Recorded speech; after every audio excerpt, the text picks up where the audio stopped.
where do you find you go when your cock, your penis, is not giving you what you want, right? Do you enter into your intimate play, your sex play, whatever you want to call it, with a lot on your mind, like thinking that your job is to get it right, to get your partner off, to make them feel good.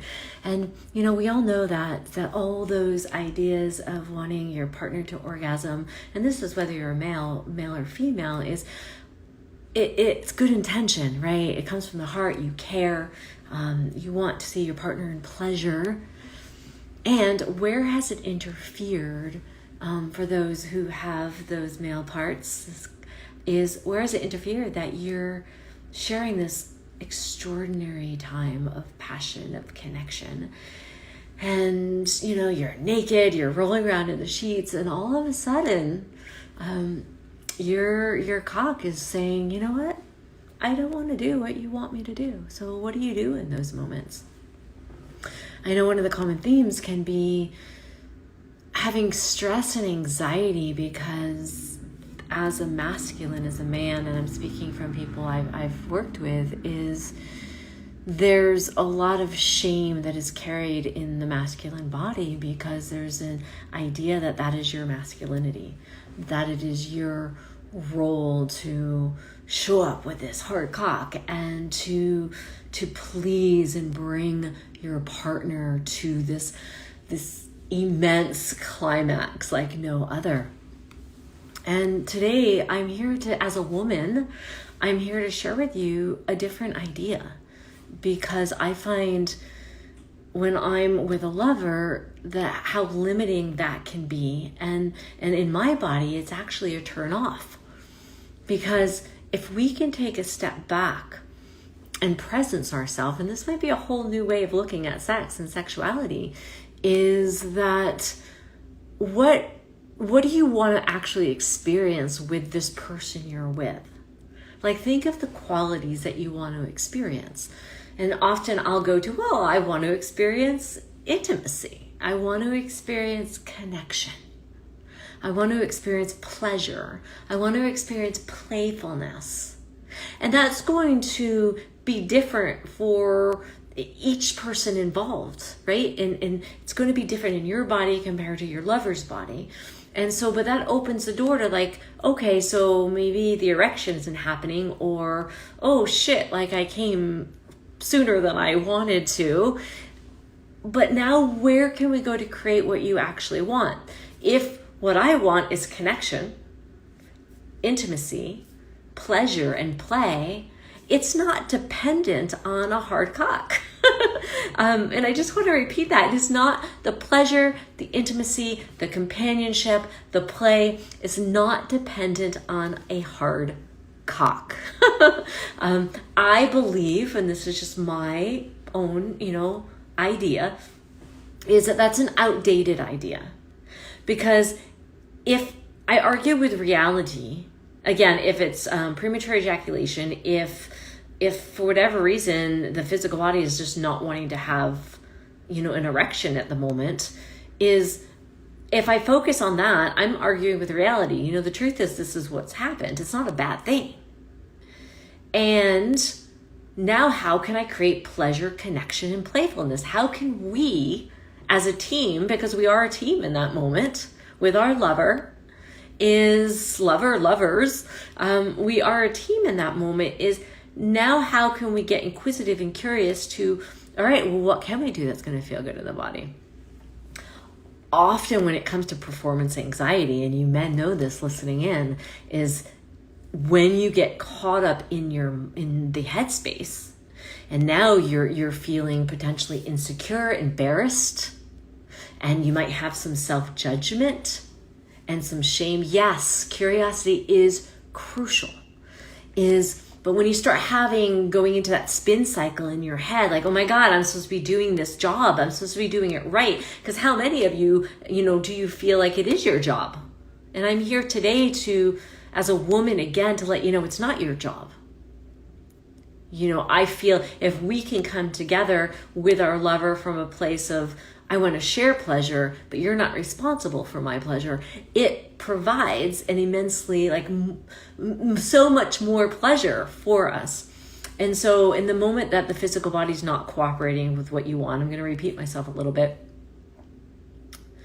is that we go into that spin, right? Performance anxiety. I got to do it right. And I'm here with you. I get it. It's been handed down, right? Conditioned over lifetimes, that idea.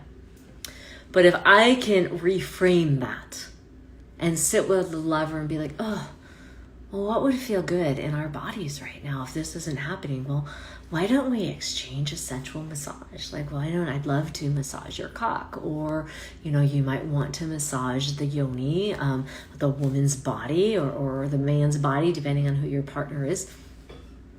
But now you're creating those qualities that we talked about: pleasure, playfulness, connection, intimacy. You might want to spoon and breathe. Do you know that breath alone can bring someone to orgasm?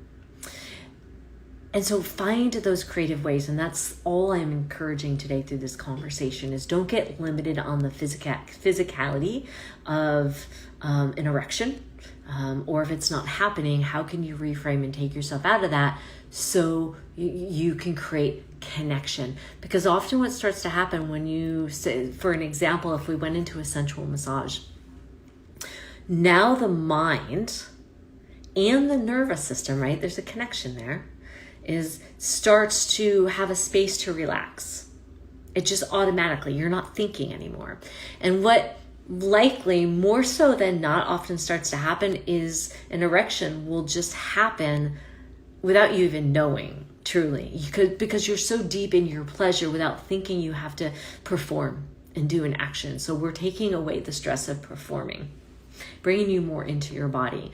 For a woman, a massage like that, if she's also pulled up, right? Energetically, we pull up from our root up to our heart, and things constrict when we're really stressed. The nervous system is on guard. She'll have a hard time orgasming or being fully in her pleasure, her arousal, and her wetness. So those sensual massage or the spooning and just cycling your breath takes you again out of the performance, out of the need to do something, and allows the body to naturally find that aroused state again in its own way. So that next piece is let go of the idea of what you think arousal is. And the last piece I want to add, and again, this is very personal, and I'm curious for the women out there if they feel the same, but for me, it's a turn off when a man comes into the space saying, I want to get you off. I want you to orgasm. For some people, there's going to be a different relationship with their sexuality. I find relationships with our sexuality mature, and it doesn't really depend on age, but there's a maturity depending on where we are in our education around sexuality. For me, I know there's great pleasure in what I call ingasming. And so that's where that orgasmic release, rather than releasing through the genitals, actually turns inward. And there's this heightened arousal and tingle and heightened state throughout the whole body, which can last for days and weeks, versus ejaculation or orgasm, which is external, which there's nothing wrong with that. There's many benefits to it. But for my personal body, there's just a quicker release, and I enjoy playing in the energy. And you might find your lover or lovers enjoy the same thing. So rather than assuming that bringing someone to orgasm or ejaculation is what they want, or maybe in their highest desire of pleasure, what I'm encouraging in, and that word of curiosity came up earlier, is talk about it.